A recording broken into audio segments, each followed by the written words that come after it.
So now we're in at the brake, and again, your the back side is up, and you're gonna watch your marks.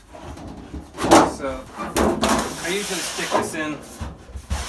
If I got a bunch of cuts like this, I stick it in as deep as the throat will take it, and I find, remember, the long marks are the cuts. So I find my long marks. Basically, the first operation we're doing is we're breaking down the pieces. You know, we're breaking down the pieces into their individual. You know, we're making this into 4 pieces, and then we'll bend the 4 pieces. So I score this 2, maybe 3 times, and I just run it right along the edge. Bend it up to 90. Don't go further than 90, or it'll leave a roll in your edge, and that'll make it harder to install. And then you just fatigue it by bending it back and forth. And you see how I put my forearm up here? Because you don't want really small points of contact. You can put dimples in it. So that's that. I'm going to set this down here. Now, try not to kick that. That's pieces you need. Do you need it in here, Adam? Yeah. Yeah, I need to get that. That is a 60. I need to get that 60. Oh, you need this? Yeah, I can pretty much do everything with that. Okay, cool.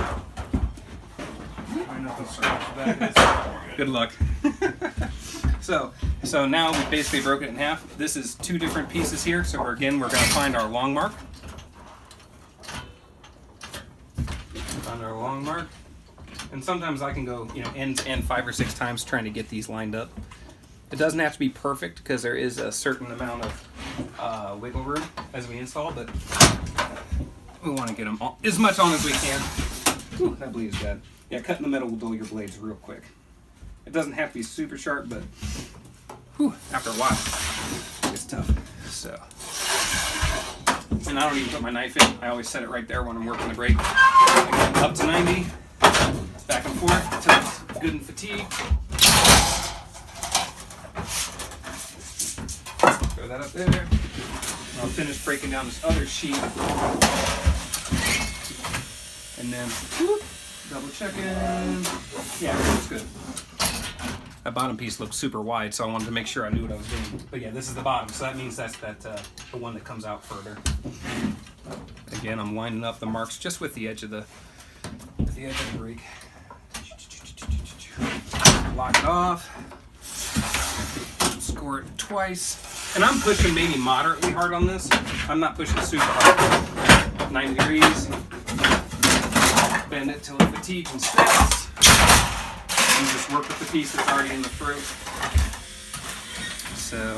So this piece, I look at it, I only see one line here. I know it's only got one bend. It's an L-shaped piece. It's the top, so I know the top is an L-shaped piece. And I look at that because sometimes, like on those pieces that have a 3/4 inch side, I would do that 3/4 inch side first. Because if you do the long side first on the U or a J shape, it can interfere with your last bend because it'll want to bump up against the top of the brake. And I'll show that to you here in a second. So, and on a bend, since this is real thick coil, I won't do this on thin coil, but this is pretty thick. So I'll do one, that's a light score. Up to 90. And I'm looking right here at the center to make sure the center's true, because this is because our brake is old and worn out. If you look down the length of this, it's got a little bow.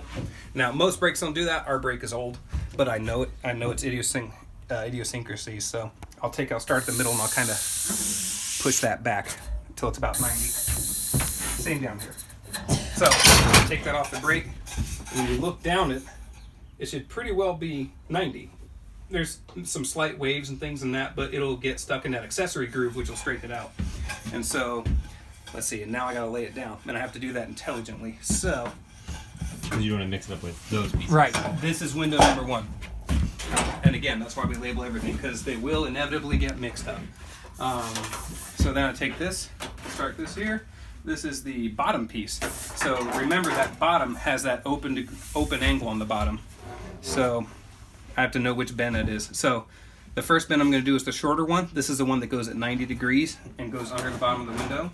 And I can remember because I've done it so many times. If you can't remember it, literally draw that picture right on here. Mm-hmm. You know what I mean? You can make any notes you want on the back of this sheet. It does not matter. But so I'm going to do this 90 degree bend first. Get it lined up here. That's pretty good. I'm going to take a light score because we're only bending. Knife back up. Bring them to 90. push the ends back off because my brake is old and out of whack. I take it, flip it, and so this bend is going to be that where the top meets the face. This piece is the face, this is the top. So this is where we do where our angle is a little over 90. Again, because when that sits in the window forever, we want it to shed water. We don't want it to sit flat. We want it to be just a bit angled so it sheds water. And sometimes I score this, sometimes I don't. Because it's an open 90, I don't want it to get, it doesn't need to be real sharp. So basically though, if you go up to where, when you have pressure on, it's about this is about 90 degrees, and then you let go, it'll bounce back. So that's about what I use for my angle. And then again, I have to kind of pull my ends back a little bit because my brake is kind of junky. But, so now, if you look down the angle on that, you see how that top angle is a little bit open, so it'll shed water. And then the bottom is 90. So that'll wrap that whole piece. So again, we just lay that on the stack for window number, whatever this was. 3. And then what we got? Lefts and rights. Okay.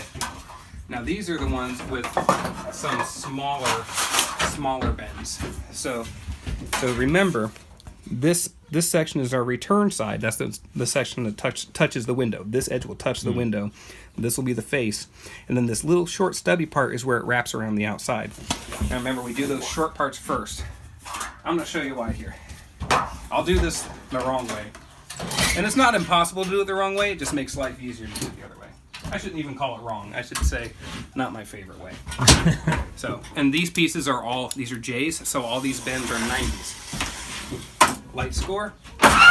You take it up and see when I'm bending a 90, you see how this is actually going a little past 90 because I know it's going to bounce back. So, again, I fix it and I fix it. So, now I'm going to flip it over. Remember, this is the opposite way I would normally do it, but I'm doing it to show you. So, we line up. We're going to bend our short little 3/4 inch side now. Yep. Perfect. Again, light score. So then we're going to bring this up. And you see, when I hold this up, you see how close this piece is getting to all the apparatus here, to the brake itself? If this piece was a little longer, it would be flopping up here, it would be touching here, and it would be wanting to bend and curve like this. And so it really makes it horrible. So in this situation, it's not a big deal, but it's a good habit to get in, to bend that short side first. So that's good. Once you get a few angles in it too, it stiffens up, so this is actually good. So, and I can see, whoop, and I'm looking down that a little bit, and I can tell that I don't like that angle's a little bit in there. So I'm gonna do that. So there we go. So that's a good piece. But now I'll do it short side first, and you'll see how much more open space you have. That's that one I messed up. See on that one where I messed up my mark, I scribbled through my bad one. So there's no way I could think, oh, I should go there. I know that this unencumbered mark is my good one. That's where my fractions got off a little bit towards the end there.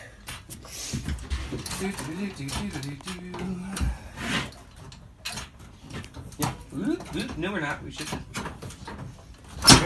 Again, one score. This is a, what is this? This is the right or left side. So this is a J piece, so they're all 90 degree bends. So we bend it a little past 90, let her bounce back. It doesn't really matter if it's the left or right, does it? They'll be identical?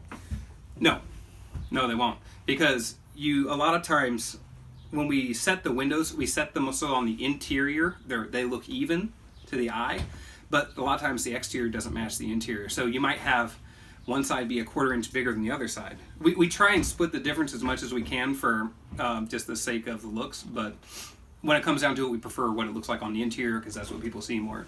So it's very often you will have a different size piece inside or from left to right.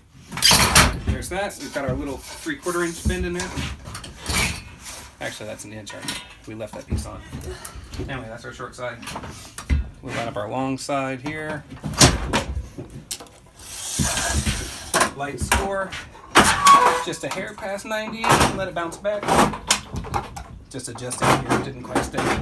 So then, again, this little thing I'm bending, this is just idiosyncratic for my brake because it's old and worn out. So I'm gonna take it, take and look down it, and there it is. So did you see how back up and show you this. When I did that last bend, you see how much more open this is up here? How you don't have that long piece flapping over and hitting stuff?